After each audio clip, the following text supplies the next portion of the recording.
इस वक्त की बड़ी खबर आपको बता दें, पुलवामा के अवंतीपुरा से आ रही है, जहां पर आतंकियों ने एक एसपीओ और उनकी पत्नी की हत्या कर दी है। बताया यह जा रहा है कि आतंकियों ने घर में घुसकर ताबड़तोड़ फायरिंग की, जिसमें एसपीओ और उनकी पत्नी की हत्या हो गई है। एसपीओ और उनकी पत्नी की मौत हो गई है, जबकि बताया जा रहा है कि बेटी की हालत गंभीर बनी हुई है। अशरफ आनी हमारे संवाददाता हमारे साथ जुड़ गए हैं ज्यादा जानकारी के साथ। अशरफ, पूरी खबर बताएं। श्वेता, ये घटना कल देर शाम की है। त्राल इलाके में ये घटना घटी है, जहां पर फयाज अहमद, जो कि जम्मू कश्मीर पुलिस में बतौर स्पेशल पुलिस ऑफिसर काम करते थे, उनके घर में आतंकी अंधाधुंध गोलियां चलाते हुए घुस आए और वहां पर परिवार के 3 सदस्य, जो फयाज अहमद, उनकी पत्नी और उनकी बेटी को गंभीर रूप से घायल कर दिया। फयाज अहमद तो वहीं मौके पर ही उन्होंने दम तोड़ा, जबकि उनकी पत्नी ने अस्पताल में दम तोड़ा और उनकी बेटी जो है उसकी हालत गंभीर है और उनका इलाज श्रीनगर के एक अस्पताल में चल रहा है। ये घटना कल शाम की घटी है। इसकी जिम्मेदारी जो है टीआरएफ, जो कि रेजिस्टेंस फ्रंट जम्मू कश्मीर में नया संगठन बना है लश्कर की मदद से, उसने इस हमले की जिम्मेदारी दी है। और यहाँ पर यह भी महत्वपूर्ण है कि जो फयाज अहमद है, उनका बेटा जो है टेरिटोरियल आर्मी जो है कश्मीर में, उसमें बतौर सिपाही हाल ही में भर्ती हुआ था और वहां पर काम कर रहा है। फिलहाल इस हमले के बाद जो है सुरक्षा बलों ने साझा तौर पर पूरे इलाके की घेराबंदी कर दी है और धरपकड़ जारी है उन हमलावरों के खिलाफ जिन्होंने ये कायराना हरकत जो है अंजाम दी है पुलवामा जिले में। बिल्कुल अशरफ, अगर इसे कनेक्ट किया जाए, लिंक किया जाए, लगातार हम देख रहे हैं जब से भारत सरकार बातचीत की और कश्मीर के नेताओं से शुरू किया है भारत सरकार ने, उसके बाद से कहीं ना कहीं हम देख रहे हैं लगातार एक के बाद एक हमले। बड़ा अगर देखिए रिसेंटली तो ड्रोन हमला और उसके बाद ये घटना। बिल्कुल श्वेता, दरअसल लगातार पिछले कुछ हफ्तों से और खास तौर से पिछले कई दिनों से बहुत तेजी आई है आतंकी वारदातों में जम्मू कश्मीर में। उसमें चाहे फिर पुलिस इंस्पेक्टर को जो श्रीनगर में निशाना बनाया गया हो, जो अगर पिछले 4 दिनों की घटनाएं देखें, उसके बाद एक दुकानदार को जो है श्रीनगर के बाहरी इलाके में उनको गोली मारकर उनकी हत्या कर दी गई।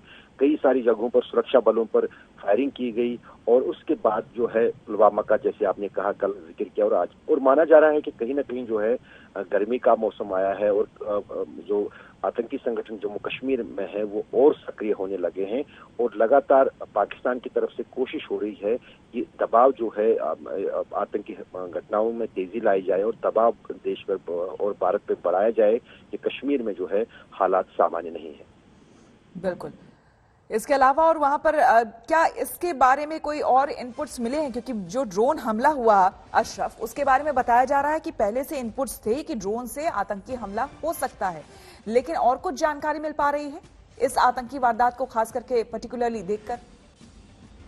श्वेता, दरअसल ये काफी चौंकाने वाला मामला है, क्योंकि पहली बार जम्मू कश्मीर में 30 साल के इतिहास में ड्रोन को इस्तेमाल किया गया है आतंकी हमले के लिए।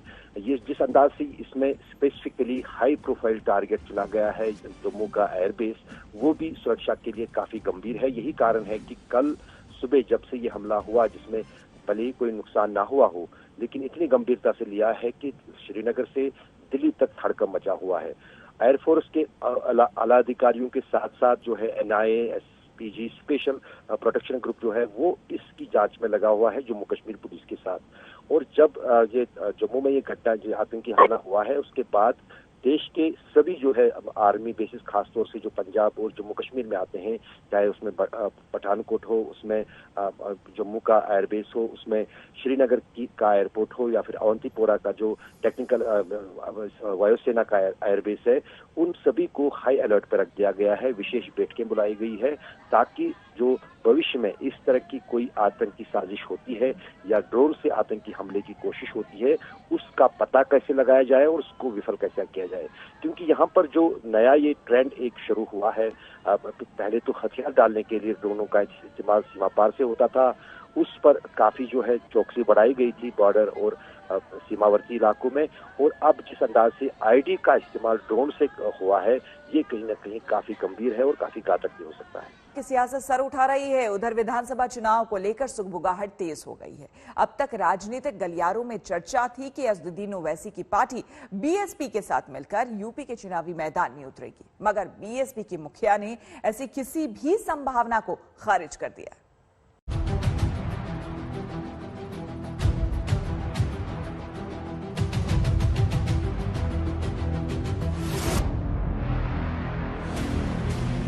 यूपी में चुनावी सरगर्मियों के बीच नए समीकरण साधे जा रहे हैं। सियासी दांवपेच के बीच अब कुनबा मजबूत करने की कोशिश हो रही है। इस कवायद के बीच गठबंधन की ऐसी अटकलें शुरू हुई कि खुद बीएसपी अध्यक्ष मायावती को सफाई देनी पड़ गई। यूपी चुनाव में बीएसपी और ओवैसी की पार्टी एआईएमआईएम के साथ आने के कयास लगाए जा रहे थे, जिसे अब मायावती ने सिरे से खारिज कर दिया। मायावती ने ट्वीट किया, यूपी में आगामी विधानसभा चुनाव ओवैसी की पार्टी एआईएमआईएम और बीएसपी मिलकर लड़ेगी। ये खबर गलत, भ्रामक और तथ्यहीन है। इसमें रत्ती भर भी सच्चाई नहीं है। बीएसपी इसका जोरदार खंडन करती है। ऐसी खबरें आ रही थी, ऐसी रिपोर्ट्स आ रही थी, जिसके जरिए पता चल रहा था कि शायद बसपा असदुद्दीन ओवैसी की पार्टी एआईएमआईएम के साथ गठबंधन करके यूपी चुनाव में उतर सकती है। पर मायावती ने आज सुबह अपने ऑफिशियल ट्विटर हैंडल पे सीरीज ऑफ ट्वीट्स करके ये क्लैरिफाई किया कि इस तरह की भ्रामक खबरें फैलाई जा रही हैं, चलाई जा रही हैं, जिसमें बताया जा रहा है कि बसपा ओवैसी के साथ जा सकती है, पर इसमें कोई सच्चाई नहीं है। मायावती ने यह भी साफ कर दिया कि अगले साल होने वाले विधानसभा चुनावों में पंजाब के अलावा बीएसपी किसी भी राज्य में गठबंधन नहीं करेगी। देखिए, तैयारी पूरी है और आज बहन जी ने ये घोषणा कर दी है कि हम पंजाब को छोड़ के जहां भी उत्तराखंड है या उत्तर प्रदेश में अकेले चुनाव लड़ेंगे। अगर मजबूती हमारी ना होती तो बहन जी घोषणा भी नहीं करती। मजबूती बहुत पक्की है, सब तैयार है। दरअसल असदुद्दीन ओवैसी ने यूपी विधानसभा चुनाव में 100 सीटों पर प्रत्याशी उतारने का ऐलान किया है। फिलहाल ओवैसी की पार्टी का गठबंधन सुहेल देव भारतीय समाज पार्टी से है और माना जा रहा है कि बिहार के बाद अब ओवैसी यूपी में भी पांव पसारने की तैयारी कर रहे हैं। यूपी चुनाव को लेकर ओवैसी के ऐलान के बाद ही बीएसपी से गठबंधन की अटकलें शुरू हो गई थी। उधर मायावती की अकेले यूपी चुनाव में उतरने के ऐलान पर विरोधी पार्टियां तंज कस रही हैं। वो अकेले लड़े चाहे लोगों के साथ मिलकर लड़े, उनकी स्थिति जग जाहिर है। बीएसपी अपना पूरा विश्वास जनता से खो चुकी है। जिस तेजी के साथ उनके पूर्व विधायक, वर्तमान विधायक और तमाम संगठन के लोग दूसरे दलों में जा रहे हैं और खासकर कांग्रेस के प्रति आस्था दिखा रहे हैं। पिछले साल बिहार में हुए विधानसभा चुनाव में बीएसपी और असदुद्दीन ओवैसी की एआईएमआईएम ने मिलकर चुनाव लड़ा था। तब से ये चर्चाएं शुरू हो गई थी कि यूपी में भी एआईएमआईएम और बीएसपी एक साथ आ सकते हैं, लेकिन अब मायावती के ऐलान के बाद गठबंधन की इन खबरों पर विराम लग गया। लखनऊ से समर्थ श्रीवास्तव के साथ आज तक ब्यूरो। महाराष्ट्र में करोड़ों की वसूली के खेल में फंसे अनिल देशमुख की मुश्किलें बढ़ सकती है, क्योंकि ईडी ने यह गुत्थी सुलझा ली है कि सच्चे नवाजे के जरिए कैसे वसूली कांड चल रहा था। आप भी देखिए करोड़ों की इस हेराफेरी का पूरा काला चिट्ठा।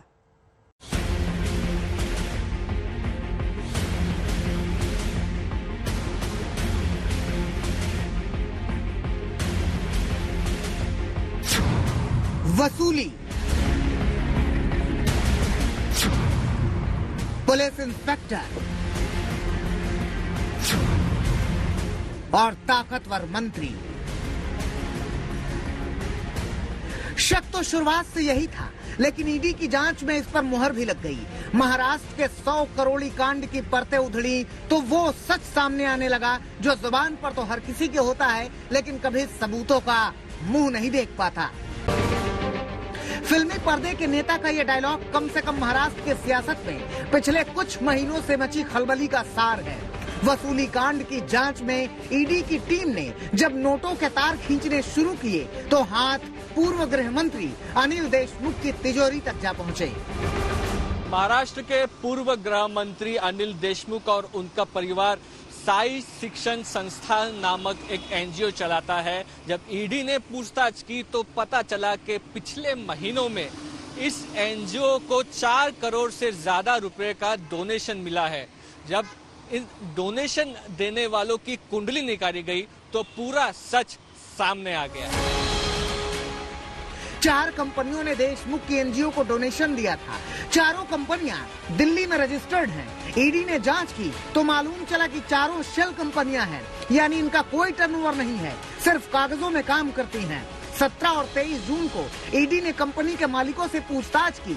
मालिकों के मुताबिक डोनेशन के लिए नागपुर से एक शख्स ने इनसे संपर्क किया था। प्रदेश के गृह मंत्री पद पर बैठा एक शख्स खुल्लम खुल्ला वसूली रैकेट चला रहा था और सरकार में किसी को भनक तक नहीं थी। दूसरी तरफ पैसे लूटने और पचाने का तरीका इतना सीधा था कि जांच सिर्फ शुरू करने की जरूरत थी। सारे सबूत जैसे खुद ब खुद सामने आने के इंतजार में बैठे थे। देशमुख के एनजीओ को 4 करोड़ 18 लाख का डोनेशन मिला। ये डोनेशन दिल्ली की 4 शेल कंपनियों के जरिए आया।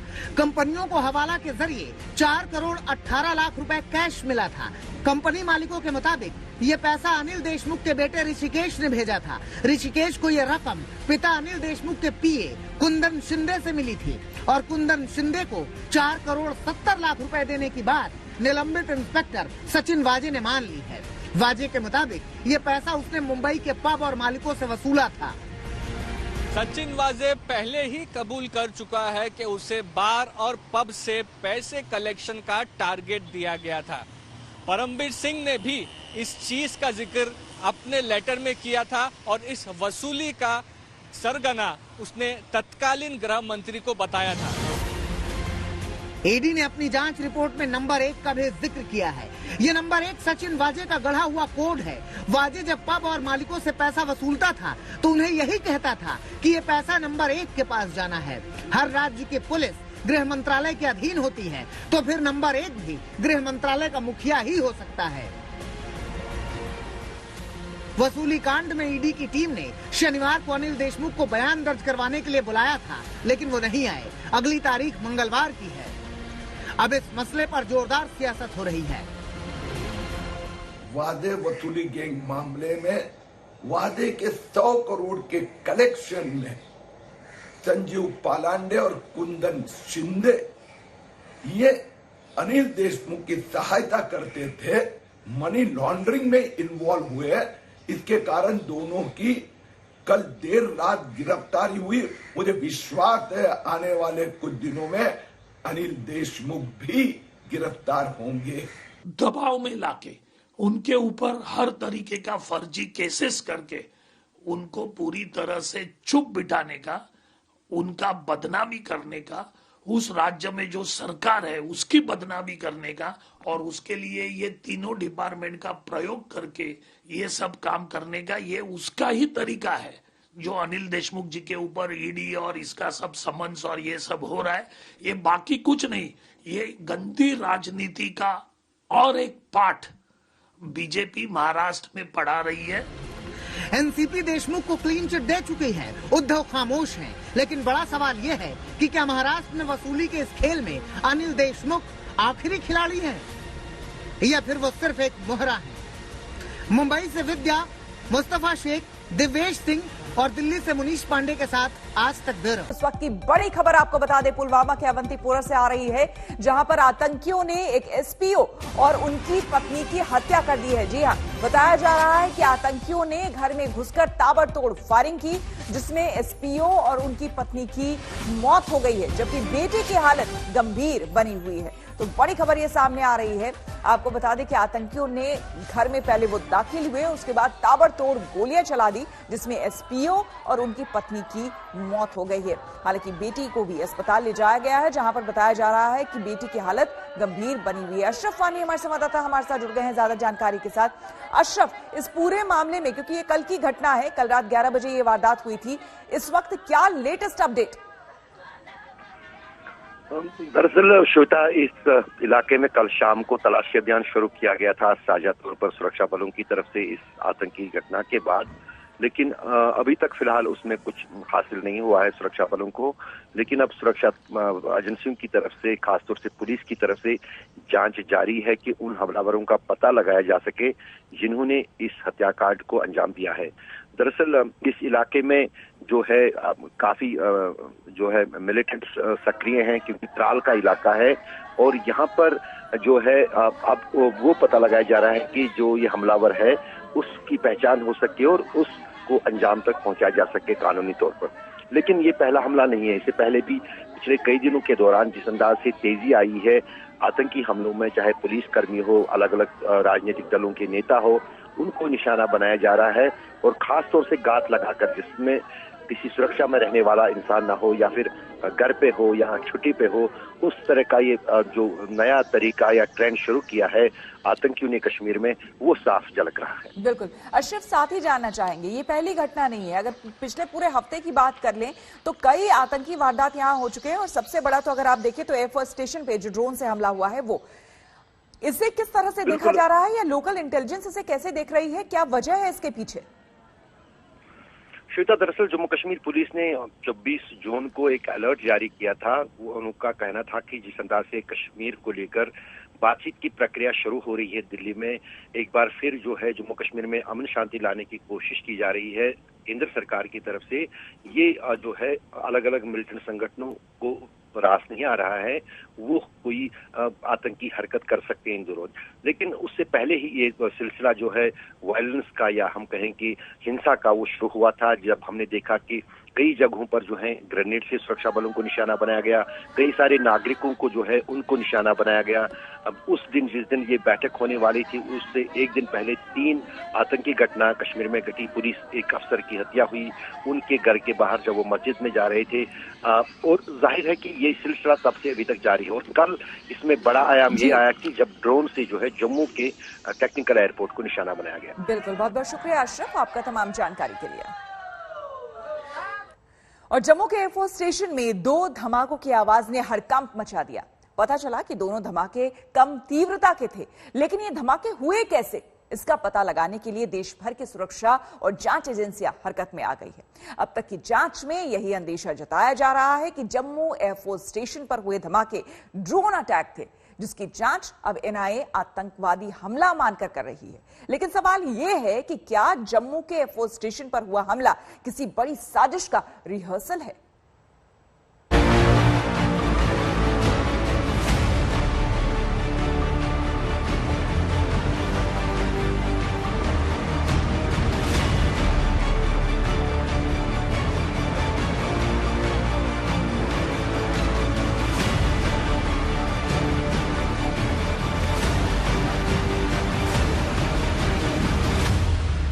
यहीं इसी स्टेशन के अंदर जो है एक जोरदार धमाका हुआ है, और उसके बाद अब यहाँ पर जो है सुरक्षा एजेंसियां पहुंच चुकी है जांच के लिए, चाहे फॉरेंसिक की टीम हो चाहे वो पुलिस की टीम हो, सभी यहाँ पर पहुंच चुके हैं। जम्मू एयरफोर्स स्टेशन का टेक्निकल एरिया,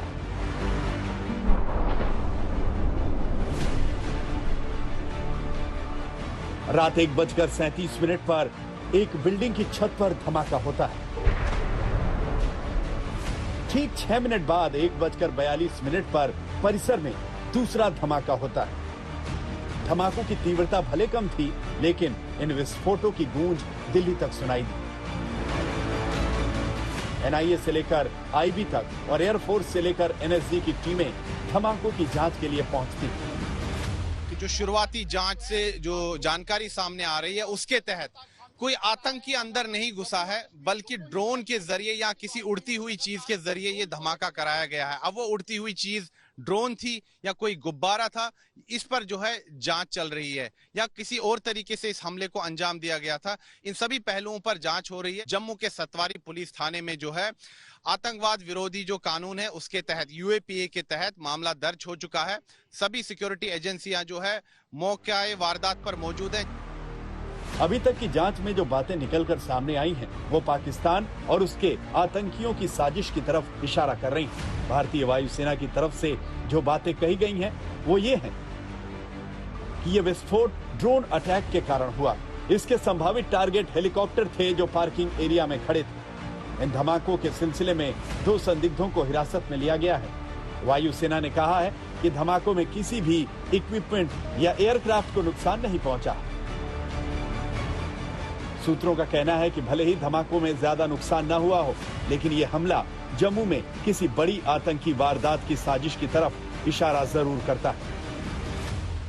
जम्मू शहर में भी जो है 2 आतंकियों को पकड़ा गया है, जिनसे जो है असला गोला बारूद भी बरामद किया गया है, और ऐसा माना जा रहा है कि वो जो है जम्मू शहर को दहलाने वाले थे, कोई बहुत बड़ी आतंकी वारदात करने वाले थे। तो साफ तौर पर एक बार फिर ये सामने आ रहा है कि आतंकी साजिश जो है यहाँ पर की गई थी। एयर स्टेशन को दहलाने की, जम्मू शहर को दहलाने की। ये काफी से ज्यादा चिंताजनक और गंभीर इशू है। मेरे मुताबिक it's an act of war by Pakistan. बड़ा लाजमी है कि हिंदुस्तान इसका मुंह तोड़ जवाब दे, बिल्कुल उसी माफिक जैसे पुलवामा और उरी के बाद दिया था। क्योंकि अगर इस माफी की कार्रवाई नहीं करते तो पाकिस्तान एम्बोल्डन होगा और इससे माफी की हरकत कर सकता है पठानकोट और अमृतसर एयरबेस के ऊपर या किसी दूसरे टारगेट के खिलाफ। यह अटैक पाकिस्तान द्वारा प्रायोजित था या खुद पाकिस्तान ने करवाया? इन सवालों से पहले ये जानना जरूरी है कि ये धमाके ड्रोन से हुए या नहीं, और अगर ड्रोन से हुए तो कैसे। इन सवालों के जवाब एनआईए को तलाशने हैं, जिसको लेकर पहली थ्योरी ये है कि ड्रोन सीमा पार से भेजे गए। दूसरी थ्योरी ये है कि ड्रोन्स को जम्मू से ही ऑपरेट किया गया। जांच की एक तीसरी थ्योरी भी है, वो ये कि ये विस्फोटक गुब्बारे से गिराए गए। काफी चिंता का विषय है क्योंकि ये हाई सिक्योरिटी जोन है। जम्मू का वायुसेना स्टेशन, इसके साथ जो है जम्मू का हवाई अड्डा भी सटा हुआ है। काफी संवेदनशील इलाका है, तो इस नजर से जो है सुरक्षा एजेंसियां जो है काफी गंभीरता से इस पूरे विषय की जो है जांच कर रहे हैं और ये पता लगा रहे हैं कि आखिरकार इस पूरी साजिश के पीछे कौन लोग थे। जहां तक ड्रोन के ऑपरेशन का प्रश्न है कि ड्रोन कौन ऑपरेट कर रहा था और कहां से ऑपरेट कर रहा था, ये अभी जांच का विषय है। लेकिन जो सुरक्षा विशेषज्ञ है उनका कहना है कि काफी कठिन है कि अंतर्राष्ट्रीय सीमा से इस ड्रोन को भेजा होगा, क्योंकि यहां से जो अंतर्राष्ट्रीय सीमा की जो दूरी है सड़क मार्ग से वो 25 से 30 किलोमीटर है और हवाई दूरी यानी कि एरियल डिस्टेंस जो है 10 से 15 किलोमीटर है। और इतनी दूरी तक जो है ड्रोन को भेजा जाना जो है थोड़ा मुश्किल है, लेकिन फिर भी उसके बावजूद भी इस मामले की भी जांच जारी है। इन धमाकों की जांच सुरक्षा एजेंसियां किसी बड़े टेरर अटैक की जांच के तौर पर कर रही हैं, क्योंकि धमाके छोटे थे लेकिन जिस जगह पर हुए वो भारतीय एयरफोर्स के लिए बेहद महत्वपूर्ण है। जम्मू एयरफोर्स स्टेशन अंतर्राष्ट्रीय सीमा से सिर्फ 14 किलोमीटर के एरियल डिस्टेंस पर है। यहीं से जम्मू कश्मीर के अलग अलग इलाकों में सैन्य आपूर्ति की जाती है। जम्मू एयरफोर्स स्टेशन हेलीकॉप्टर्स के ठहरने के लिए सबसे महत्वपूर्ण जगह है। जम्मू क्षेत्र में आपदा राहत के लिए ज्यादातर ऑपरेशन भी इसी बेस से संचालित किए जाते हैं। इस स्टेशन के टेक्निकल एरिया में विस्फोट होना अपने आप में चिंता की बात है, क्योंकि वहीं पर सारे एयरक्राफ्ट और हेलीकॉप्टर होते हैं। इस लिहाज से भी इस हमले को सिर्फ 2 धमाके के तौर पर देखा नहीं जा सकता और न ही इसे देखा जा रहा है। जम्मू में भारतीय वायुसेना के हवाई अड्डे पर जो धमाका हुआ है उसमें एक महत्वपूर्ण बात अब तक सामने आई है, जिसके मुताबिक इन ड्रोन्स में सेफ चार्जेस का इस्तेमाल किया गया था, जिसका मतलब है वहां पर जो हेलीकॉप्टर और दूसरे महत्वपूर्ण साजो सामान रखा गया था उसको निश्चित टारगेट करके ये इन हमलों को अंजाम दिया गया। इससे पहले सीडीएस जनरल बिपिन रावत साफ तौर पर कह चुके हैं कि पाकिस्तान सरहद से लगातार भारतीय सीमा में हथियार और विस्फोटक ड्रोन के जरिए भेजे जा रहे हैं। मतलब साफ है, आतंकियों ने एक सोची समझी रणनीति के तहत इस कार्रवाई को अंजाम दिया है। सुनील भट्ट के साथ मजीद नेगी, दिल्ली, आज तक। जम्मू के एयरफोर्स स्टेशन में 2 विस्फोट हो जाना अपने आप में सुरक्षा पर गंभीर सवाल है, लेकिन अगर इस हमले में ड्रोन के इस्तेमाल की पुष्टि हो जाती है तो यह देश के सैन्य ठिकानों पर हुआ देश का पहला ड्रोन अटैक होगा।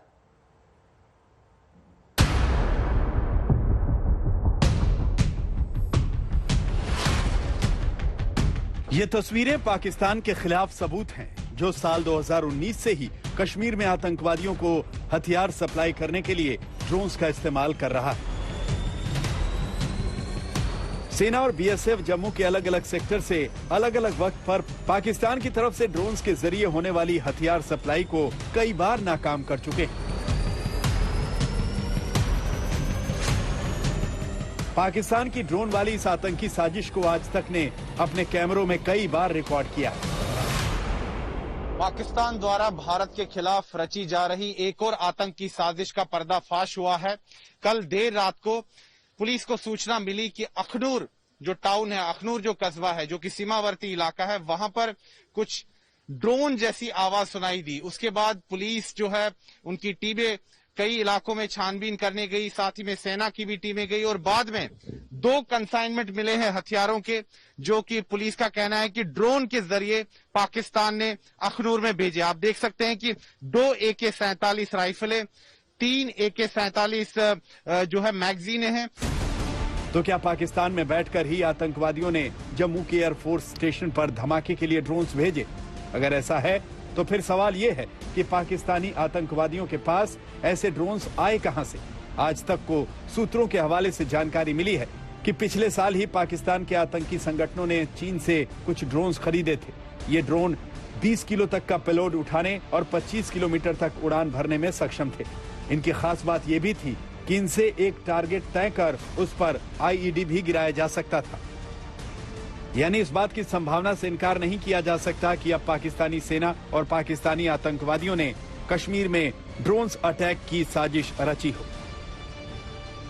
ड्रोन्स का इस्तेमाल ड्रग्स और हथियारों के लिए पाकिस्तान करने का प्रयास पहले भी कर चुका है, जिसे विफल कर दिया गया भारतीय सुरक्षा कर्मियों द्वारा। लेकिन ये जो प्रयास है उसकी तरफ से इस तरीके के जो संकेत पाकिस्तान से दिए जा रहे हैं, हम आपको बता दें कि चीन से कुछ ऐसे ड्रोन्स पाकिस्तानी आतंकी संगठनों ने हासिल किए हैं जो 20 किलो पेलोड ले जाने में सक्षम है। 25 किलोमीटर की दूरी तक वो जा सकते हैं। और पिछले साल अक्टूबर-नवंबर में पाकिस्तानी आर्मी इंस्टॉलेशंस में सटीक जगह पर आईईडी ड्रॉप करने की ट्रेनिंग दी गई थी। भारत में भले ही पहली बार ड्रोन अटैक की घटना हुई हो, लेकिन दुनिया में कई बार हमलों में ड्रोन्स का इस्तेमाल किया जा चुका है। यहां तक कि तालिबान से लेकर आईएसआईएस तक ड्रोन्स के जरिए धमाकों को अंजाम दे चुके हैं। अफगानिस्तान से लेकर सीरिया तक अमेरिकी सेना ड्रोन्स अटैक के जरिए कई बार आतंकवादियों को मार चुकी है। ड्रोन्स अटैक का एक फीचर यह भी है कि ये रडार हो या एंटी मिसाइल सिस्टम, इसे आसानी से पकड़ा नहीं जा सकता।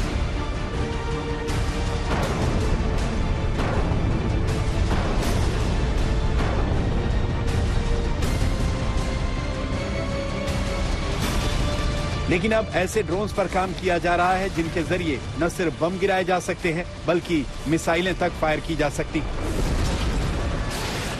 हमारे जो एरियल डिफेंस सिस्टम्स हैं और जो रडार्स हैं, इनकी जो तैनाती है, तो कुछ लो लेवल रडार्स की तैनाती आईबी सेक्टर में होनी चाहिए आगे की तरफ। एंड ख़ास तौर पे ये देखना चाहिए कि कहाँ से ये ड्रोन्स या एरियल प्लेटफॉर्म्स हमारे देश में आ रहे हैं, और इन फ्लाइट पाथ्स के माध्यम से और इनको जियो स्पेशियल लोकेशंस को निर्धारित करते हुए पाकिस्तान की जो इसमें कंप्लिसिटी है उसको उजागर करना चाहिए। आज ड्रोन अटैक का टारगेट सैन्य ठिकाना था। कल देश के बड़े बड़े बांध, पावर प्लांट्स और ब्रिज भी ड्रोन अटैक के खतरे के दायरे में आ सकते हैं। एक्सपर्ट्स कहते हैं कि अगर वाकई ये ड्रोन अटैक था तो भारतीय सुरक्षा एजेंसियों को अब और ज्यादा सतर्क होने की जरूरत है।